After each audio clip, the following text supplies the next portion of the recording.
গাজলের রানীগঞ্জ ২ নম্বর অঞ্চল আলতোর ১ নম্বর ব্রিজ গঙ্গাঘাটে গঙ্গা স্নানের ঢল নামল পুণ্যার্থীদের। সকাল থেকে হাজার হাজার পুণ্যকামী মানুষ নদীবক্ষে ডুব দিলেন পুণ্য লাভের আশায়। এই পুজোকে কেন্দ্র করে বিভিন্ন জেলা থেকে ভক্তদের আগমন। এই পুজো এবার ৬০তম বছর। পুজোকে কেন্দ্র করে ৯ দিনব্যাপী বাউল গান ও মেলার আয়োজন করেছেন।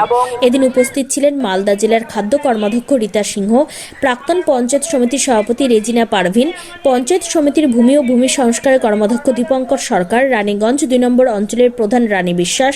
এছাড়া উপস্থিত ছিলেন পুজো কমিটির সভাপতি হীরালাল সহ সমস্ত পুজো কমিটির সদস্যরা।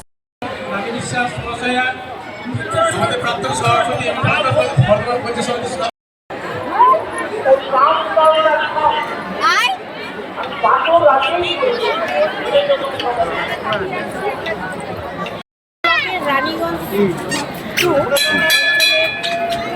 অন্তরে মহাশ্মশান সুন্দরেশ্বরী যে গঙ্গা স্নান, সেখানে আমরা উপস্থিত হয়েছি। এখানে প্রতি বছরের নেই যে মাঘী পূর্ণিমার গঙ্গা স্নান হয়, এখানে প্রচুর মানুষ আসেন গঙ্গা স্নানের জন্য। এটা মালদা জেলা গাজল থানা রানীগঞ্জ টু গ্রাম পঞ্চায়েতের অন্তর্গত অলতোর ১ নম্বর ব্রিজ কুণ্ডেশ্বরী মহাশ্মশান। এখানে আজকে চতুর্দশীতে মায়ের পুজো এবং মাঘী পূর্ণিমার পুণ্যলগ্নে গঙ্গা পুজো এবং তারপরে গঙ্গা স্নান। এটা ১৯৬৫ সালে শুভ সূচনা হয়। এবার আমাদের এটা অনুষ্ঠান ৬০ বছরে পদার্পণ করে।